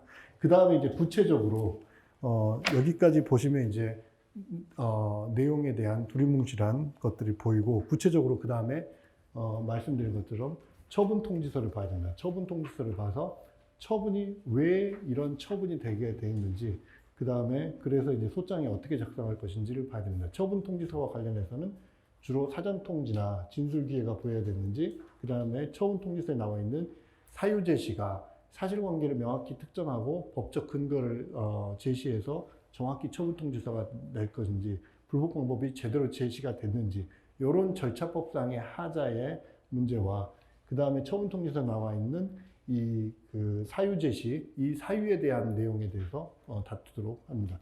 이 사유 제시를 보면은 법적 근거가 나와 있고 여러분들이 그 문제를 보면은 뒤에 법령이 나와 있습니다. 관련 법령이 나와 있어서 그 처분 통지서를 보고 법령에 어떤 조문을 적용해서 이게 소송을 제기가 된 건지 아니 처분이 통지가 된 건지 이런 걸 보시면 됩니다. 자, 첫 번째 그 12페이지 먼저 봅시다. 직위해제 처분이 나와 있습니다. 직위해제 처분. 자, 아래 같이 처분을 합니다. 인적사항 한강직에 대해서 처분은 직위해제, 이 처분에 불복할 때는 이렇게 하시라라고 직위해제 처분이 나와 있고 그 다음 페이지 보면은 직위해제 처분 사유 설명서에서 쭉 나와 있고 이와 같이 처분하였음을 통지합니다. 되어 있고 그 다음에 14페이지를 보면 조사 결과 보고서가 나와 있습니다. 조사 결과 보고서는 누가 작성한 거냐면은 보고자 보건복지부 인사과 4급 고정호하고 보건복지부 인사과 5급 정순영이 보고를 하도록 되어 있고 보고를 받는 자가 누구입니까? 보건복지부 장관한테 보고를 하도록 한 것으로 되어 있습니다. 그래서 수시는 보건복지부 장관, 참조는 의료정책실장에 되어 있고 제목은 형사사건에 대한 보고 내용이 나와 있습니다. 그래서 이 사람이 어떤 내용에 대해서 했는지, 그 다음에 업무 지시 거부하고 상관과의 다툼, 그 다음에 양심 선언 행위 등 비밀 유지 의무 위반 해가지고 사고 조사 결과를 보고를 하면은 이게 이제 보건복지부 장관이 누군가요? 징계권자입니다. 징계권자이기 때문에 5급 이상의 그런 공무원인 경우에는 장관이 징계하도록 되어 있기 때문에 결과 보고서는 보건복지부 장관한테 이렇게 하고 있습니다. 그래서 이 내용을 보고 직위해제 처분이 나와 있습니다. 여기 보면은 그 13페이지 보면은 위와 같이 처분하였음을 통지합니다만 나와 있고 어떤 이유 때문에 직위해제를 한 것인지에 대해서는 명확히 기재는 안 돼 있습니다. 기재는 안 돼 있죠. 왜 직위 해제를 하게 됐는지, 그 다음에 이제 이유에 대해서는 국가공무원법 73조의 3, 제1항, 제4호를 적용했다라는 것만 나와 있고 어떤 위반 행위에 대해서는 정확히 구제되지 않았죠. 근데 이제 내부 회의록에, 근데 내부 회의록에 보면은 직위 해제 처분의 절차상 하자에 대해서는 다투지 말라는 취지로 제대로 되어 있으니까 다투지 말라는 취지로 되어 있기 때문에 이것도 염두하시고 직위 해제 처분에 대해서 왜 어떤 사유가 설명이 안 돼 있다라는 것에 대해서 크게 이렇게 볼 것은 아닌 것 같습니다. 그다음 조사 결과 보고서 나와 있고요. 사실 확정에 관한 문제고, 이게 이제 그 직위 해제 처분, 우리가 첫 번째로 다툴 직위 해제 처분과 관련된 처분 통지서 관련 부분입니다. 우리가 두 번째로 다툴 징계 처분에 대한 내용들을 봅시다. 보건복지부에 있으면 징계 처분 정직 3개월 되어 있고요. 여기 보시면은 부침과 같이 징계처분 사유 설명 같이 아래와 같이 처분합니다. 인적사안 항강직으로 되어 있고 징계 정직 3개월 날짜가 특정되어 있고요.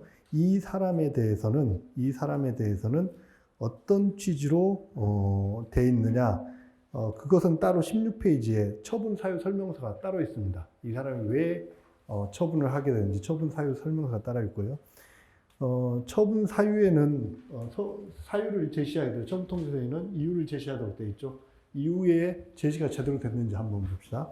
부침의 징계 의결서 사본과 같음 해가지고 이것도 또 부침과 같이 되어 있고, 징계 의결서의 결정을 보면은 이유는 국가공무원법상 의무위반, 국가공무원 78조 제1항, 제1호, 3호 이렇게만 나와 있습니다. 그 내용들이 정확하게 어떠한 내용에 대한 것인지 그렇게 막 썩 명확히 특정은 되지는 않았습니다. 그리고 국가공무원법의 몇 조 몇 항을 적용해서 적용 법률은 기재가 되어 있습니다. 차유 설명서에 대한 명확한 내용들은 없고요. 그 다음에 다시 앞 페이지를 봅시다. 15페이지 복지부 장관의 징계처분 3개월 되어 있고, 그래서 이 처분을 정직 3개월 처분 통지서 나와 있는 어떤 처분인지 정직 3개월 처분이나 사유 제시에 대한 부분은 약간 미흡한 것 같아요. 그 첨부되어 있는 자료를 보더라도 미흡하게 되어 있고, 불복 방법이 나와 있는지 봅시다. 불복 방법에 대해서는 국가공무원법 몇 조에 따라서 30일 이내에 소청심사위원회의 심사를 청구할 수 있도록 되어 있습니다. 그래서 불복 방법에 대해서 명시가 되어 있습니다. 명시가 되어 있고 그 밑에 보건복지부 장관에 대한 기재가 쭉 나와 있습니다. 그 다음 페이지 사유 설명서에서도 부침 징계 의결서와 사본과 같다. 근데 징계 의결서는 이유에 대해서는 설치가 되지 않았고 단지 적용 법률만 설치가 되어 있는 상태고요. 그 다음 소청심사위원회 결정이 있습니다. 징계처분의 절차를 보면은 공무원의 비사실이 발견이 되면은 징계권자가 징계위원회에 회부합니다. 징계권자가 5급 이상 공무원인 경우에는 각부 장관이 그 밑에 급에 있는 공무원들에 대해서는 소속 기관의 장이 징계위원회에 징계를 회부하도록 되어 있습니다. 징계를 회부하도록 되어 있고 징계위원회가 구성이 됩니다. 그래서 징계위원회가 구성이 돼서 징계위원회가 구성이 되면 여러분들이 이제 그 각자 변호사 시험 되시고 나서 이제 각 위치로 가시면은 징계위원회에는 외부 징계위원들이 있습니다. 밑에 이제 주로 징계위원회에는 내부 위원들로 구성되고 그 다음에 외부 징계위원들이 구성이 되는데 여러분들이 주로 이제 외부 징계위원으로 가실 거예요. 들어가서 각 징계위원회에서 여러분들이 이러한 위치에서 징계를 하실 수 있는 그런 날이 곧 오실 겁니다. 징계위원회에서 의결을 합니다. 의결을 할 때 징계 처분의 대상자가 참석할 것인지 말 건지 결정을 할 수 있고, 그 다음에 참석해서 본인의 그런 그 변명을 할 수가 있는 기회들을 제공이 됩니다. 만약에 징계위원회에 여러분들 이것도 이제 행정법상의 중요한 판례이기 때문에 이러한 징계 절차에서도 역시 변호인의 조력을 받을 권리가 있습니다. 그래서 징계위원회 3사관 학교 생도생이 자신의 징계 처분에 대해서 변호인의 조력을 받을 권리가 침해되었음을 이유로 처분에 대해서 하자를 다툴 수 있도록 돼 있고요. 그래서 판례가 있고요. 그래서 여러분들이 징계위원회에 회부가 됐을 때 변호인의 조력을 받을 권리가 침해됐다라는 이유로 징계 처분에 대해서 다툴 수 있고요. 아니면 징계위원회에 출석할 수 있는 기회가 제공되지 않았다. 며칠 이내에 징계위원회에 이렇게 와서 의견을 진술할 수 있는 기회가 주어지는데 안 왔다든지 아니면은 기타 절차상의 하자가 있으면은 그 징계 절차의 하자를 다툴 수가 있습니다. 여기에서는 그런 내용들이 쭉 나오지는 않았고 소청심사위원회 결정에 뭐 특별히 문제가 있다라고 돼 있지는 않는 것 같아요. 소청심사위원회 징계위원회에서가 그다음에 징계위원회에서 의결이 됐었고, 그다음에 의결된 그 징계위원회 의결에 대해서 이제 그 다투는 처분으로 첫 번째 소청심사위원회 결정이 있습니다. 소청심사위원회 결정에 보면 결정이 나와 있고요. 그 결정에 대해서 직위해제 처분 취소 청구는 기각하고 소청심사위원회 정직 3개월 처분을 감봉 3개월 처분으로 바꾼 것으로 준비되어 있습니다. 그래서 소청심사위원회 결정은 행정심판을 징계위원회 의결 있고 그 의결 자체가 정확히 하면 징계위원회에 회부를 하고 법 위반 사실이 있고 징계위원회에 회부를 한 다음에 징계위원회에서 의결을 하게 되는 거죠. 징계위원회에서 의결을 한 다음에 소속 기관의 장이 징계 처분을 하게 되는 겁니다. 그러니까 징계위원회에 의결을 해서 이 사람을 정직 3개월 처분하는 게 적절합니다라고 그 각 소속 기관의 장에게 의결서를 요구를 하면은 소속기관의 장이 자신의 명의로 징계 처분을 합니다. 그래서 정직 3개월 처분을 하게 되고요. 그 처분에 대해서 소청심사위원회에 그 심사를 청구하게 되고 그 결정으로 보니까 주문과 같이 나와 있습니다. 3개월로 변경하는 처분을 돼 있습니다.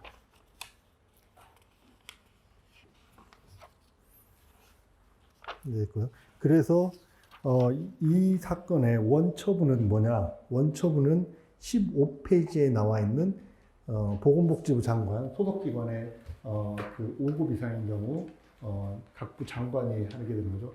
원처분은 보건복지부 장관이 한 정직 3개월 처분이 원처분이 됩니다. 이게 원처분이고요. 이 원처분의 근거가 된 것은 징계의결서죠. 17페이지 징계의결서가 나있는데 징계의결서를 보시면은 2022년 5월 12일로 되어 있습니다. 그러니까 징계위원회에서 5월 12일 날 징계를 의결했고, 여기 뭐냐면은 정직 3개월로 의결을 했고, 이걸 징계위원회에서 보건복지부 장관에게 이렇게 징계 의결을 이렇게 했습니다라고 이렇게 올리죠. 올리면은 보건복지부 장관이 보고 특별한 문제가 없으면 징계 의결 원한 대로 처분을 합니다. 그게 이제 5월 13일자로 징계 처분을 하게 된 거고요. 이 징계 처분이 5월 16일자로 한강직에게 교부가 됐습니다. 이건 이제 송달증명서가 따로 없이 그냥 원처분서에다가 교부 통지를 받아놓은 겁니다. 이런 절차로 되어 있고요. 소청심사위원회 결정이 됐습니다. 결정이 돼서 되어 있고, 그래서 소청심사위원회에서 2022년 6월 8일 날 소청심사위원회 결정이 됐고, 19페이지 보면 그 결정 거부가 어떻게 되어 있습니까? 22년 6월 10일 날 되어 있습니다.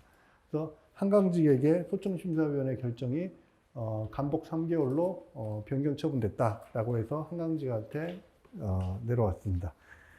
6월 10일 날 교부가 됐고, 그 다음에 보건복지부 장관이 재처분을 했습니다. 재처분을 한 게 그 20페이지 나와 있듯이 6월 13일자로 감봉 3개월 재처분했습니다. 그래서 이게 이제 그 소청심사위원회에서 변경 재결을 하고 변경 명령함을 상당합니다. 그래서 변경 재결하고 이 변경 재결에 따라서 보건복지부 장관이 6월 13일자에 감봉 3개월로 재처분을 하게 됩니다. 이 재처분을 한 걸 언제 받냐? 2022년 6월 14일에 수령한 걸로 되어 있습니다. 그러면 여기서는 최종 원처분 자체는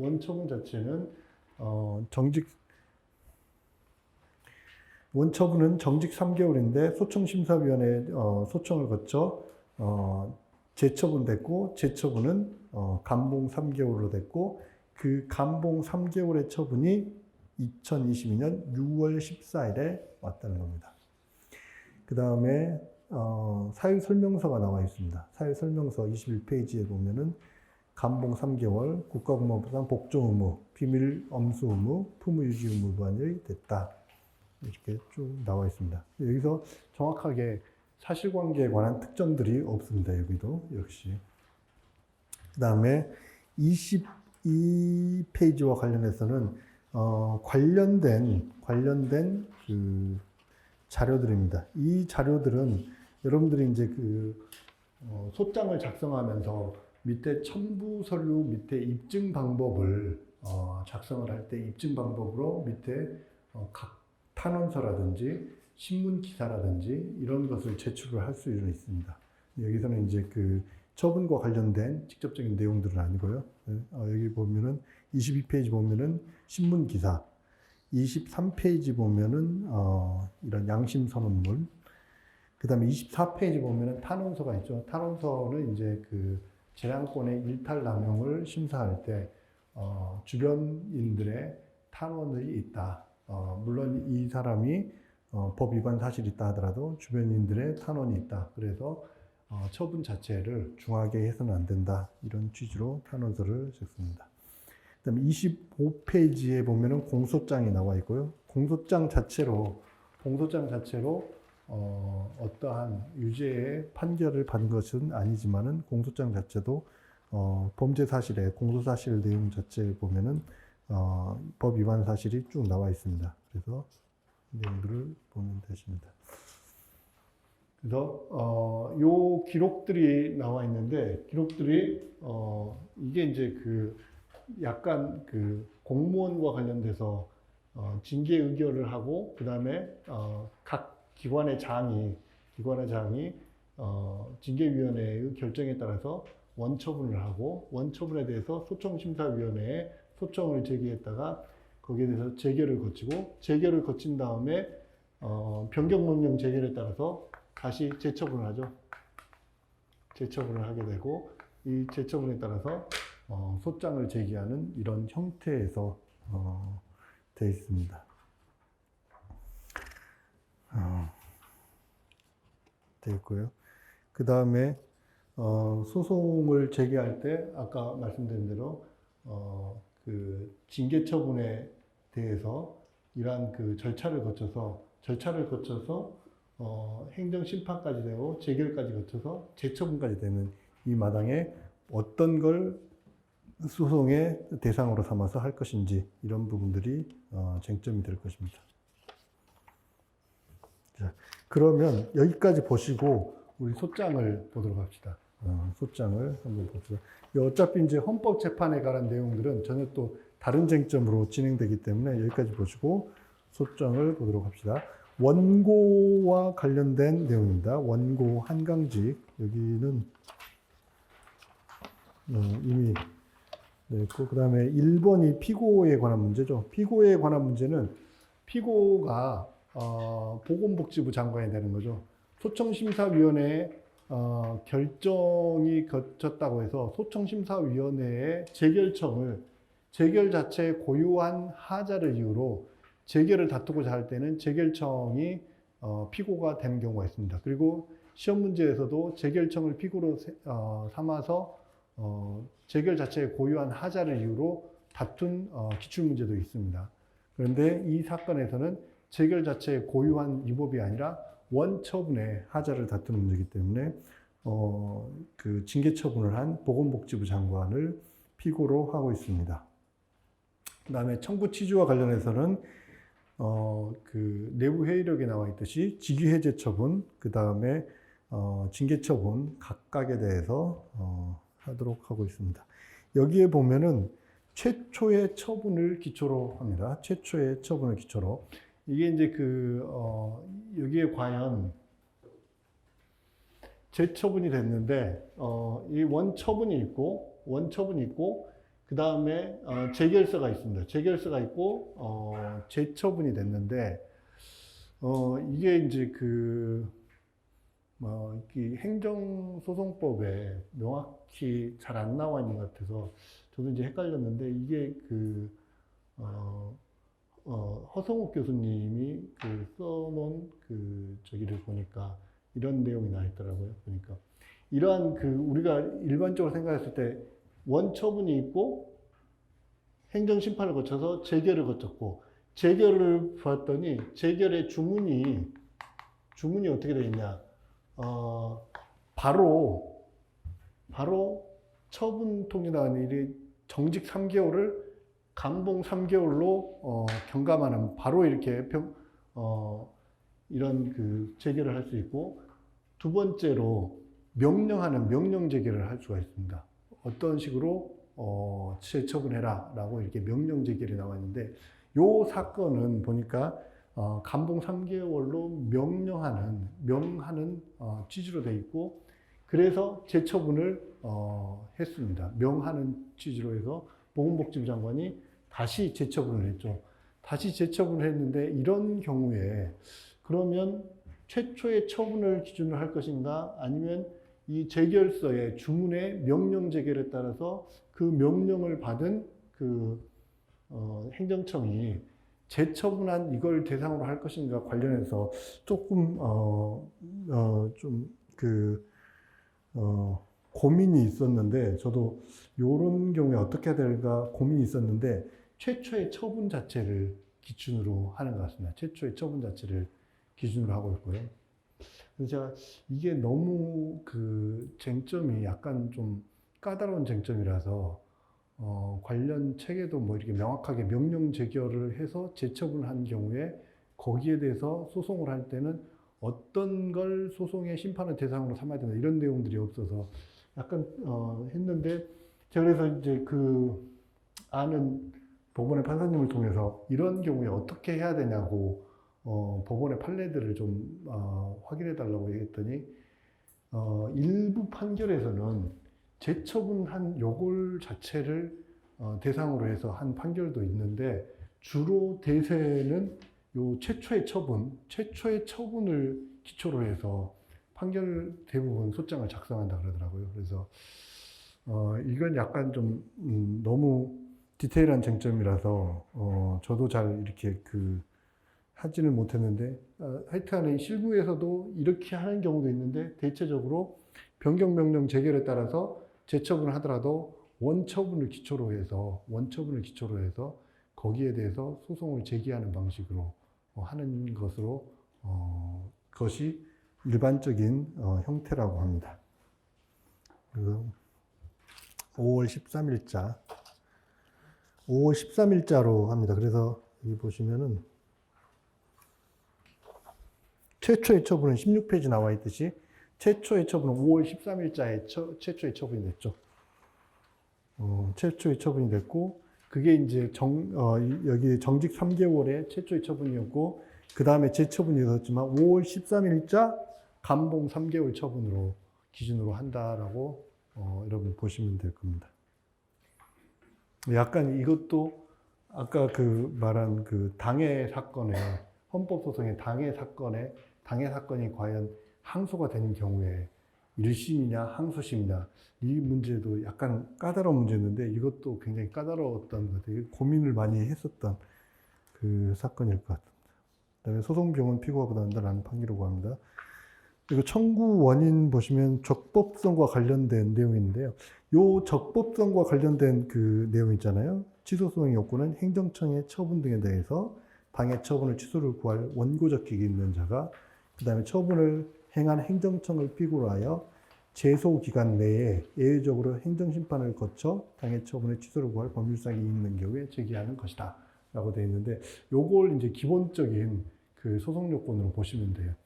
여러분들이 민사소송법 공부를 하셨으니까 아시겠지만, 민사소송에 보면은 소송 요건과 관련된 그 파트가 뭐 있으죠. 소송 요건과 관련된 파트와 관련해서 이행 청구냐, 확인 청구냐, 형성 청구냐에 따라서 소송 요건을 어떻게 볼 것인지 하는 논의가 있어요.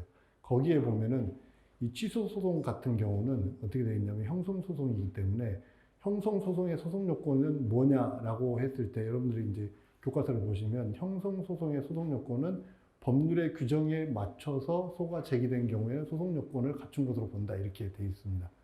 그러면 형성 소송에서는 주로 법률에 규정된 소송 요건을 갖춘 경우에 이게 소의 적법성이 인정되기 때문에 행정소송법상의 요건을 갖추었으면 소의 적법성이 인정된다는 그런 취지입니다. 그러면 이제 소의 적법성을 논할 때는 행정소송법의 각 조문에 맞춰서 설치를 해주면 좋습니다. 그래서 대상적격 관련해서는 행정소송법 몇 조, 원고적격 관련해서 행정소송법 12조에 따라서 당해처분의 취소를 구할 법률상 이익이 있는 자가 원고적격이 되고 피고적격과 관련해서는 13조에서 처분 등을 행한 행정청이 피고가 되고 그 다음에 대상적격 관련해서는 정의 나와 있고 정의가 아니라 다른 조문 자체를 제가 잘못 썼네요. 이 행정처분을 대상으로 한다. 이 규정에 따라서 해야 될 것 같고요. 제소기간에 관한 문제도 행정소송법 20조 제1항에 따라서 90일 이내에 소를 제기해야 된다. 그 다음에 행정심판과의 관계 18조에서 그 행정심판을 거치도록 돼 있다는 거. 그러나 이러한 거치지 않고도 제기할 수 있도록 돼 있는 게 원칙이고, 그러나 일정한 경우에는 행정심판을 거치도록 돼 있다. 이러한 것을 보고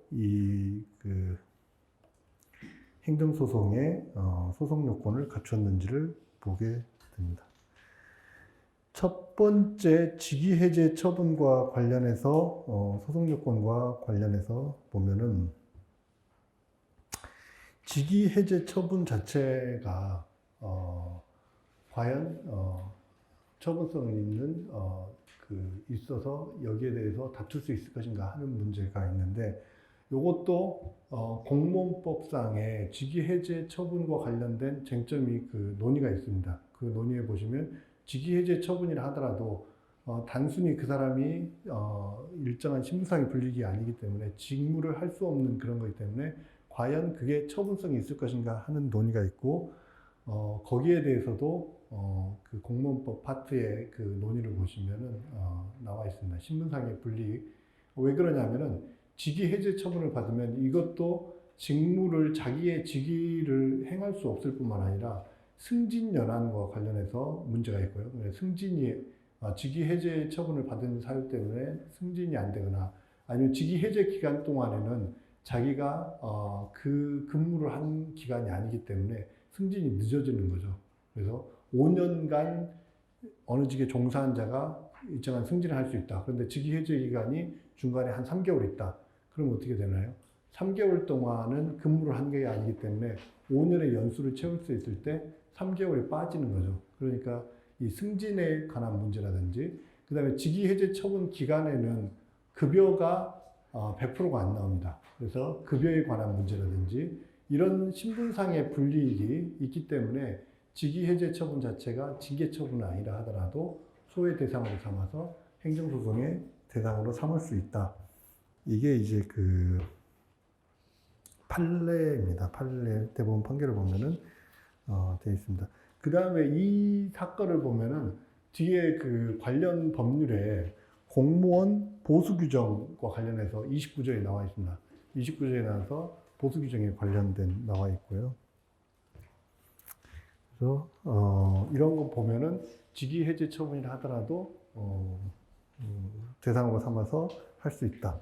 그 다음에 감봉 3개월 처분에 대해서는 이건 이제 징계 처분이기 때문에 당연히 소송의 대상으로 삼을 수 있고, 다만 징계 처분과 관련해서는 어떻게 해야 되느냐라고 했을 때 아까 말씀한 대로 소청심사위원회 결정을 거쳐서 경하게 된 징계 처분은 최초의 원처분을 기초로 해서 전치주의를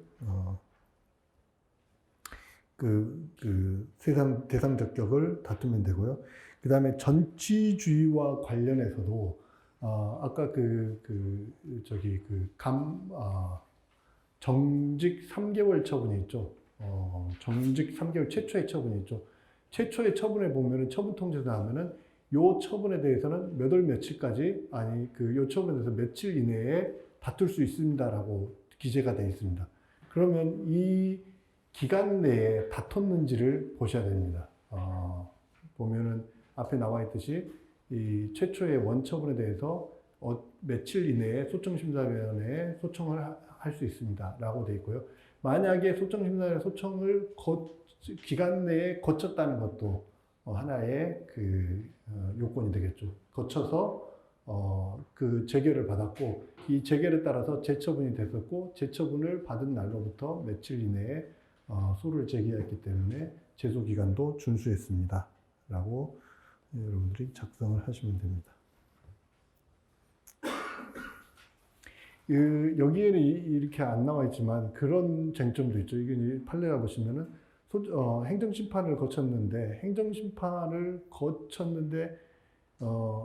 거치면서 행정심판에서 소재기 요건 심판 기간이 지났기 때문에 각하가 됐을 때, 이 각하를 기초로 해가지고 각하된 날을 기준으로 해서 일정한 기간 내에 행정소송을 제기하는 것 자체가 적법 요건을 갖출 것인가 하는 문제와 관련해서는 최초의 각하 결정 자체가 도가가 되기 때문에 이 나중에 행정심판의 결정을 받고 나서 일정한 기간 내에 소를 제기한다 하더라도 다시 소송 요건들이 이게 적법하게 갖추어진 것은 아니다라는 그런 취지의 판결도 있습니다. 그런 내용들이 나와 있고요. 여기서는 이제 제소기간의 준수까지 보시면 됩니다. 그 다음에 각 처분의 위법성을 보면은, 처분의 위법성으로서 첫 번째, 이게 직위해제 처분과 감봉 처분의 내용 자체가, 일단은 내용 자체가 동일한 원인으로 되어 있죠. 그 다음에 복종 의무 위반, 비밀 유지 의무 위반 되어 있습니다. 그래서 과연 복종 의무 위반, 비밀 유지 의무 위반인지, 그 다음에 품위 유지 위반도 나오는데, 이런 것의 위반인지 여부를 살펴보도록 합니다. 그래서 이때 여기에 대해서는 과연 이러한 정도의 위반 행위에 대해서 이러한 처분이 과연 가능할 것인가 하는 문제에 대해서 재량권의 일탈남용이 있는지 여부를 살펴보겠다. 이렇게 하시면 됩니다. 그다음 첫 번째로 직접적으로 이제 다투는 문제는 복종 의무 위반에 관한 문제인데, 그 중간에 87도 2358 판결이 있습니다. 범죄 행위를 여기 보면은 공무원이 그 직무를 수행함에서 상관은 하관에 대하여 범죄 행위 등 위법한 행위를 하도록 명령할 직권이 없는 것이고, 하관은 소속 상관의 적법한 명령에 복종할 의무는 있으나 그 명령이 참고인으로 소환된 사람에게 가혹 행위를 하라는 등과 같은 명백한 위법 내지 불법한 명령일 때는 직무상 지시에 따른 명령을 할 수 없기 때문에 따라야 할 의무는 없다. 그래서 복종 의무와 법령 준수 의무가 충돌할 때 이 의무 자체가 법적으로 문제가 있는 의무라면은 거기에 따를 의무는 없다라는 게 대법원 판례이고요. 이게 이제 아까 말씀드린 암기부의 공무원들의 문제고요. 그다음 두 번째로 비밀 유지 의무 위반과 관련해서는 거기에 비밀인지 여부에 대한 옆에 구사누 717 판결이 있습니다. 이런 내용이 있는데, 여기에 보면은 이러한 것들에 대해서는 실제로 문건 자체가 보호할 필요성이 있는 비밀이라고 볼 수 없다라고 해서 이거 자체를 폭로했다고 해서 비밀 유지 위반으로 보기는 어렵다. 그다음에 품위 유지, 이제 인터뷰를 하고 이런 것들이 품위 유지 위반이냐, 품위 유지 위반도 아니다. 그래서 이거 자체는 법률에 따라서 이러한 요건에 해당되지 않는다라는 것이죠. 요건에 해당한다 하더라도 그 위반 행위 정도가 경미함에도 불구하고 감봉 3개월 처분은 너무 과도하다라고 하시면 됩니다. 이게 감봉 3개월 처분이니까 여러분들이 이제 공무원 월급 중에서 뭐 50% 감봉해봐야 뭐 이게 뭐 3개월 감봉해봐야 1,000만 원 이상 되겠냐 이렇게 생각하실 수도 있는데 이게 이제 공무원은 이런 감봉 처분을 받거나 이런 어떠한 그 자기의 경력에 스크래치가 나면은 굉장히 승진이나 이런 데 굉장히 불이익이 있습니다. 이기 때문에 단순히 감봉 3개월 처분이라 하더라도 굉장히 좀 본인한테는 큰 처분이죠. 두 번째, 직위해제 처분의 위법성과 관련해서는 거기에 나와 있듯이 대법원 판결에 보면은 유죄 판결을 그 형사소추가 됐다는 것만으로 바로 직위해제 처분된다는 것은 재량권의 일탈남용이라는 그런 판결이 있습니다. 이 판결들을 보고 하시고, 그 다음에 감봉 3개월 처분인데 이게 이제 그 내부 회의록에 나와 있듯이 행정절차법상의 모든 것들을 다 준수하지 않는다. 행정절차법이 적용되지 않는다 하더라도 적용되지 않는 것은 그러한 그 필요에 따라서 돼 있고, 여기 보면은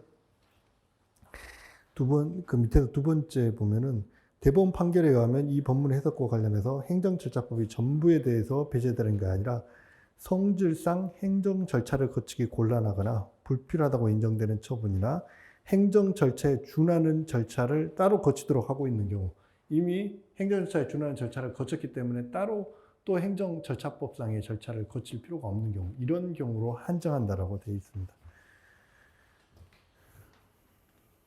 네, 여기 보면 징계처분에 대해서 아까 그 말씀드린 대로 징계처분서를 보면은 뒤에 법 몇 조 위반으로만 돼 있지 구체적인 사실관계가 드러나지 않았습니다. 드러나지 않은 채 그냥 몇 조에 따라서 정직 3개월 처분한다. 그 다음에 나중에도 그 구체적인 사실관계가 드러나지 않았죠.